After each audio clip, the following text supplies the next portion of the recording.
মায়াবতীর কি নিষ্পাপ ডাক শুনে মনটা ভরে যেত। মেয়েটা কিন্তু বেশ সুন্দর ছিল রে, কি বলিস? চলনতলি গ্রামের মেঠো পথটি আজ কাদায় ছ্যাঁতছ্যাঁত করছে। সকাল থেকেই ভারী মাত্রায় বৃষ্টি হয়েছে।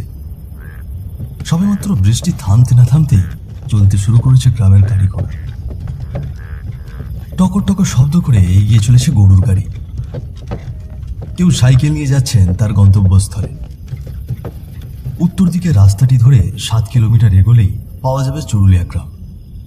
আর সেই গ্রাম থেকেই আজ এসেছিল কিছু লোক মেয়ে দেখতে। মেয়ে বেশ পছন্দ হয়েছে ছেলেপক্ষের। রূপে গুণে লেখাপড়ায় সব দিক থেকেই পারদর্শী। ছেলে মেয়ে দুজনেই রাজি। বিয়ের তারিখ ঠিক করে ছেলেপক্ষের মানুষগুলো 2টি ভ্যান গাড়ি করে ফিরছেন চুরুলিয়া গ্রামে। চলো শুরু করি আজকের মর্মান্তিক একটি হাড় কাঁপানো ঘটনা, বৃষ্টির রাতের বরযাত্রী। 5 জন ছিল 2টি ভ্যানে। একটি ভ্যানে আছে হারান খুঁড়ো, চুরুলিয়া গ্রামের একজন গণ্যমান্য ব্যক্তি। ছেলের বাবা হরিপদ আর ছেলের মামা কেষ্ট। অপর ভ্যানে বসে আছেন ছেলের খুব কাছের বন্ধু বিমল, আর তার পাশে বসে আছেন ছেলে, অর্থাৎ যার জন্য পাত্রী দেখা হলো। নাম সুভাষ। দেখতে শুনতে খারাপ না, রেলে চাকরি করেন। বেতন আনুমানিক 18 থেকে 20 হাজার টাকা। পাকা কথা যেহেতু হয়েই গেছে সেহেতু খুশি মনে সকলেই বাড়ি ফিরছেন। ও খুড়ো, ছেলের বউটারে কেমন লাগলো চুরি? কেন রে, ভালো লাগলে কি আমার সঙ্গে বিয়ে দিবি নাকি? হ্যাঁ, তাহলে দে, সুন্দর একখান বউ পামু। খুঁড়োর কথায় সকলেই হাসতে লাগলো। এমন হাসি ঠাট্টার মাঝেই তারা বাড়ি ফিরছিল। কিন্তু এই হাসি মুখ যেন আর বেশিক্ষণ রইল না। আকাশটি গড় গড় করে জল ছেড়ে দিল। এই সেরেছে গো, আবার যে বৃষ্টি নেমে এলো। আজ মনে হয় আমাদের আর বাড়ি ফেরা হচ্ছে না। চুপ কর, এসব কুলক্ষণে কথা মুখ দিয়ে ভুলেও বের করবি না। বকা ঝকা বাদ দিয়ে এখন বলো কি করা যায়। এই ভ্যানওয়ালা, ওই যে সামনে একটা হোটেল দেখতে পাচ্ছি, ওখানে এই গাড়িটা থামাও। এভাবে তো আর বাড়ি ফেরা যায় না। বৃষ্টি থামলে তবেই বাড়ির উদ্দেশ্যে রওনা দেব। হ্যাঁ হ্যাঁ, সেই বোধহয় ভালো। ভ্যানওয়ালাটি হোটেলের সামনে গিয়ে ভ্যানটা দাঁড় করালো। সামনের চালককে দেখে পেছনের চালকটিও তার পেছনে দাঁড়িয়ে পড়ল। পুরনো একটি হোটেল, টিনের চালের উপর বড় করে লেখা আছে হরিদার ভাতের হোটেল। এদিকে মুষলধারে বৃষ্টি হচ্ছে। বৃষ্টির বড় বড় ফোঁটা টিনের ওপর টপ টপ করে ঝরছে। কিন্তু আশ্চর্যের বিষয় হলো হোটেলের এক কোণে বসে আছে এক নারী। মুখে কালো মাস্ক আর পরনে নিশি কালো সালোয়ার কামিজ। মেয়েটি চোখ বড় বড় করে তাকিয়ে রইল তাদের দিকে। ভয় পেও না মা, আমরা চুরুলিয়া গ্রামে ফিরছিলাম, পথে বৃষ্টিতে আটকা পড়েছি, তাই একটু আশ্রয়ের জন্য এসেছি মা। তোমার যদি কোনো সমস্যা না থাকে এখানে কি কিছু সময় পার করতে পারি? নমস্কার, আপনারা চাইলে ভেতরে এসে বসতে পারেন। আপনাদের গাগুলো তো দেখছি ভিজে গেছে। আমি কি আপনাদের জন্য একটি গামছা আর কিছু খাবার নিয়ে আসবো? না মা, আমরা কিছু খাবো না, তুমি বরং আমাদেরকে গামছাটা এনে দাও। জি, আপনারা একটু বসুন, আমি আপনাদের জন্য গামছা নিয়ে আসছি। সময় তখন আনুমানিক সন্ধ্যে 7:30। সন্ধ্যের পরপর এই রাস্তায় তেমন কোনো লোকজন দেখতে পাওয়া যায় না। কেউ কেউ বসে আছেন হোটেলের ভেতরে। এদিকে সুভাষ আর বিমল ঠাঁই দাঁড়িয়ে থেকে দেখছেন বাইরের বৃষ্টিগুলো। কিছুক্ষণ পর বৃষ্টি অনেকটাই থেমেছে। এর মাঝে সুভাষ বলে উঠল, বন্ধু, দোকানের পেছনে একটা জঙ্গল দেখতে পাচ্ছি, চল তো সেখানে গিয়ে আমরা দুজনে একটু বিড়ি টেনে আসি। হ্যাঁ রে, অনেকক্ষণ হলো খাওয়া হয়নি, চল চল এক্ষুনি চল। এবার সুভাষ ঘাটটা ঘুরিয়ে বলল, বাবা তোমরা একটু এখানে বসো, হ্যাঁ আমরা ওই পেছনের জঙ্গল থেকে একটু পেটটা খালি করে আসছি। ঠিক আছে, সাবধানে যাস বাবা। রাতের বেলা জঙ্গলে সাপ পোকামাকড় থাকে, হাতের টর্চটা জ্বালিয়ে নে। আরে হ্যাঁ হ্যাঁ, তুমি একদম চিন্তা করো না। আরে আমরা কি এখনো সেই ছোট আছি নাকি? এলাম। তারা এক পা দুপা করে এগোতে লাগলো জঙ্গলের পথে। হালকা হালকা বৃষ্টি, আকাশে ভারী মাত্রায় বিদ্যুৎ চমকাচ্ছে। আশেপাশে একটি কাকপক্ষীও নেই। ওই দূর কোথা থেকে যেন ভেসে আসছে শেয়ালের ডাক, কিন্তু তাদের মনে একটুও ভয় নেই।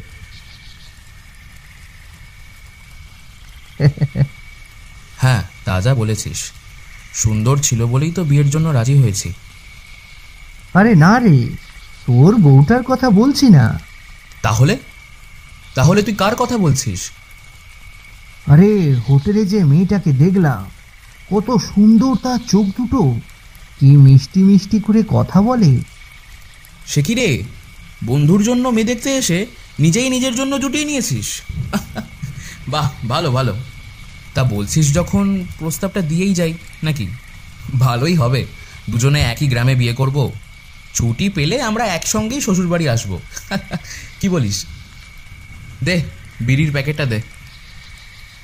এই রে, এই হাঁটতে হাঁটতে তো অনেক দূরে চলে এলাম। আরে এই বিড়ির প্যাকেটটা দিবি তো।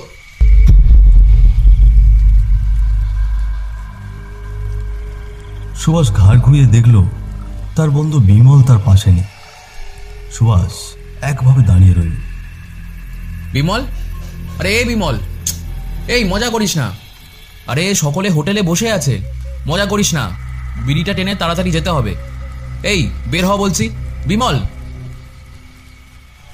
সুভাষের কথায় বিমল কিছুতেই সাড়া দিল না। এরপর সুভাষ অনেকবার ডাকাডাকি করেছে, কিন্তু বিমলের কোনো আওয়াজ নেই। সুভাষের মনে খানিকটা ভয় পেতে শুরু করল।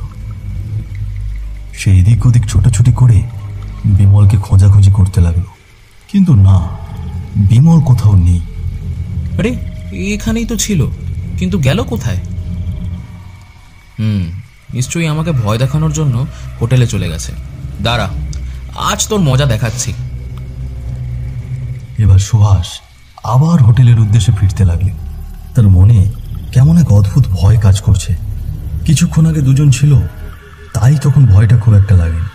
এখন সে একা, তাই ভয়ের মাত্রাও দ্বিগুণ। সুভাষ জঙ্গলের পথ দিয়ে হোটেলে ফিরছিল। হঠাৎ করে তার টর্চের আলোটি পড়ল বিশাল একটি বট গাছের তলায়।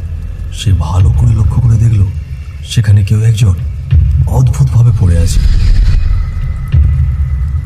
এত রাতে ওখানে কে পড়ে আছে? এইরকম পোশাক তো বিমল পরেছিল। সুভাষ সঙ্গে সঙ্গে বট গাছের তলায় গিয়ে দেখল সেখানে বিমল মেঘে পড়ে আছে, কিন্তু তার চোখ দুটো শরীর থেকে বের করা, জিভটা সামনে বেরিয়ে এসেছে, গালে বেশ বড় কাটার দাগ, হাত পা যেন মোচড়ানো। দৃশ্যটি দেখার পর সুভাষ নিজেকে সামলে রাখতে পারল না। ভয়ে তার হাত পা কাঁপছে। কোনো কিছু না ভেবে অনেক জোরে সে দৌড়তে লাগলো। সে যেন দৌড়চ্ছে, কিন্তু কিছুতেই হোটেলের কাছে পৌঁছচ্ছে না। গল্প করতে করতে অনেক দূরে চলে এসেছিল নিজের অজান্তেই। একসময় হোটেলের সামনে গিয়ে শুয়ে পড়ল সুভাষ। তাকে দেখে ছুটে এলেন বাকি সকলে। সুভাষ, আরে ও সুভাষ, কি হয়েছে তোর? এমন হাঁপাচ্ছিস কেন? আর বিমল, বিমল কোথায় গেল? বাবা, বিমল, বিমলের লাশ পড়ে আছে ওই জঙ্গলে। লাশ? লাশ আসবে কোথা থেকে? তোমরা যাও না, একবার দেখে আসো ওই জঙ্গলে গিয়ে। এই চলো তো গিয়ে দেখে আসি হয়েছেটা কি। এসো এসো, সবাই আমার সঙ্গে এসো। সুভাষ, ওকে কি এখানে রেখে যাব? আপনারা চিন্তা করবেন না কাকাবাবু, আমি ওনার পাশে আছি, আমি ওনার মাথায় জল ঢালছি। আপনারা যান, আপনারা গিয়ে দেখে আসুন। হ্যাঁ চলো চলো চলো, সকলে চলো। সকলে লাঠি সোটা নিয়ে বেরিয়ে পড়লেন জঙ্গলের উদ্দেশ্যে। সবার মনে যেন এক অদ্ভুত ভয়, কেউ জানে না সামনে কি হতে চলেছে। সবার মনে শুধু একটাই ভাবনা, বিমল কি সত্যি মারা গেছে নাকি সুভাষ আতঙ্কে এরকম বলছে। কারো মুখে কোনো কথা নেই, সবাই এক মনে চলেছে সামনের দিকে। এদিকে শিয়ালগুলো হুক্কা হুয়া করে ডাকছে চারিদিক থেকে। আবার শুরু হলো বৃষ্টি। ভয়টা যেন আরো দ্বিগুণ মাত্রায় ছড়িয়ে পড়ল সকলের মনে।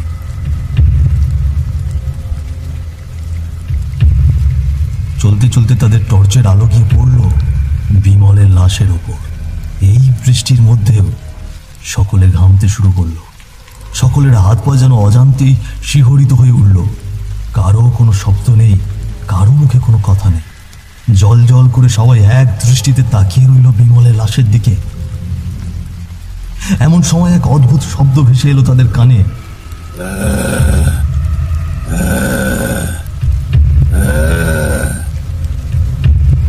ধীরে ধীরে কিছু একটা নেমে আসছে সেই বট গাছটি বেয়ে। এই যেন মানুষ নয়, কোনো পশুও নয়, অদ্ভুত এক প্রকার চেহারা। মাথা নিচে রেখে পা ভাঁজ করে ধীরে ধীরে নেমে আসছে মাটিতে। জীবগুলো সামনে বেরিয়ে এসেছে। অদ্ভুত একটি চেহারা, যার কোনো বিশ্লেষণ নেই। তোরা এসেছিস, তোদের জন্যই অপেক্ষা করছি। তোরা কি চাস না প্রাণী বেঁচে ফিরতে? আরে ও কুড়ো, দেখছো কি? জলদি পালাও, এ মানুষ নয় গো, ভয়ঙ্কর এক আত্মা। ভুলেও পালানোর চেষ্টা করিস না, আমার হাত থেকে বেঁচে ফিরতে পারবি না। শোন, আজ তোদেরকে একটি গল্প শোনাবো, শোন তোরা।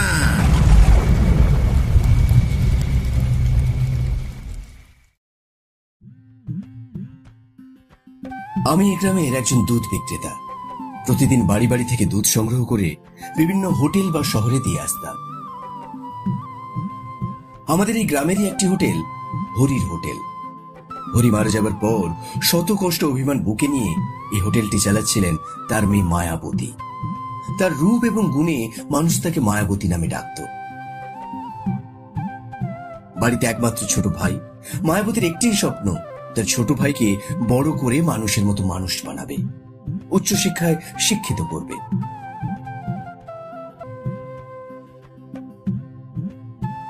রামুদা, তুমি না প্রতিদিন সন্ধ্যে 6টা নাগাদ বাড়ি আসো, আজ এত দেরি করলে যে? আর বলিস না রে বোন, শহর থেকে এলুম, আর কুটুমবাড়ি হোটেলের মালিক 3 দিন থেকে আমায় ঘোরাচ্ছে। দুধের টাকা পাবো, দিচ্ছেই না। তিনি হোটেলে ছিলেন না, তারা সেই বসে থেকে থেকে আমার দেরি হয়ে গেল। একেবারে চিন্তা করো না রামুদা, সেও হয়তো কোনো বিপদের মধ্যে আছে। সবকিছু ভগবানের উপর ছেড়ে দাও। উপরে ভগবান আছেন, সব কিছু দেখছেন। ভগবান যা করে মঙ্গলের জন্যই করে। সারাদিন মনে হয় কিছু খাওনি। বসো রামুদা, তোমাকে একটু ভাত দিই, খেয়ে যাও। না রে বোন, নিশ্চয়ই তোর বৌদি বাসায় বসে আমার জন্য অপেক্ষা করছে। তাড়াতাড়ি ফিরতে হবে রে বোন, অন্য একদিন তোর হোটেলে এসে পেট পুরে খেয়ে যাব। দাদার কাছ থেকে কিন্তু টাকা বেশি নিতে হবে বলে দিলুম। টাকা দিতে হবে না দাদা, আমার ছোট ভাইটার জন্য একটুখানি আশীর্বাদ করে দিও। ভগবান তোর ভালো করুক।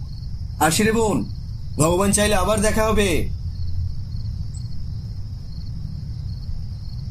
এইভাবে 2 দিন কেটে গেল। সময় তখন আনুমানিক সন্ধ্যে 6টা। সেদিনও শহর থেকে ফিরতে আমার একটু দেরি হয়ে যায়। মায়াবতীর হোটেলে এসে দেখি মায়াবতীর হোটেলটি বন্ধ। সন্ধ্যে নাগাদ মায়াবতী হোটেল বন্ধ করে বাড়ি ফিরে যায়। তাই আমি আর তেমন কিছু না ভেবে আমার বাড়ির পথে রওনা দিলাম। পথের মাঝে আমি দূর থেকে লক্ষ্য করে দেখছি 2জন ছেলে একটি মেয়েকে টেনে হিচড়ে জঙ্গলের দিকে নিয়ে যাচ্ছে।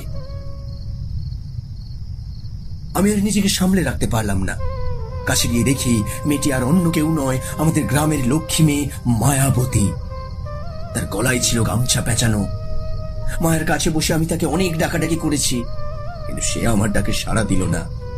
তার নাকে হাত দিয়ে দেখলাম নিঃশ্বাস নেই। ততক্ষণে চলে গেছে মেয়েটি আমাদের ছেড়ে। সেই মুহূর্তে আমি আমার 2 চোখের জল ধরে রাখতে পারলাম না। মায়া, ওঠ বোন, আমাদেরকে ছেড়ে তুই এভাবে চলে যেতে পারিস না, পারিস না। তোর ছোট ভাই যে এতিম হয়ে যাবে, তুই ছাড়া আর তার কি আছে এই পৃথিবীতে? ওঠ বোন, ওঠ। মায়া নড়ছে না, নিশ্চুপ ভাবে দুটি চোখ বন্ধ করে নীরবে শুয়ে আছে। অনেক আগেই চলে গিয়েছে সেই পৃথিবী ছেড়ে। শয়তান ছেলে দুটো মায়ার সঙ্গে জোর জবরদস্তি করে তাকে গলা চেপে হত্যা করেছে। মনে মনে সিদ্ধান্ত নিয়েছিলাম তাদের দুজনকে এর কঠিন শাস্তি দেব, কিন্তু তারা আমাকে এক ধাক্কাতে মাটিতে ফেলে দেয়। এরপর সেখানে পড়ে থাকা একটি ইট দিয়ে অনবরত আমার মাথায় মারতে থাকে। শরীর থেকে আমার আত্মা অনেক আগেই বেরিয়ে গেছে, কিন্তু তবু ওই শয়তান দুটো আমার মাথায় আঘাত করতেই থাকলো। রক্ত যেন নদীর স্রোতের মতো বয়ে চলে গেল মাটিতে। ওই শয়তান দুটোর একজন পড়ে আছে এই গাছের নিচে, নির্মম ভাবে হত্যা করেছি তাকে। আরেকজন আছে ওই হোটেলের মেয়েটি আর অন্য কেউ নয়, সে আমাদের মায়াবতী। গিয়ে দেখ, ওদের ছেলের লাশ গাছে ঝুলছে। মায়াবতী তাকে ছাড়বে না, নির্মম ভাবে হত্যা করবে। তারা আর এক মুহূর্ত দেরি না করে দৌড়ে গেল সেই হোটেলে। কিন্তু সেখানে গিয়ে দেখল সেখানে কোনো হোটেলই নেই, পড়ে আছে একটি ফাঁকা জায়গা।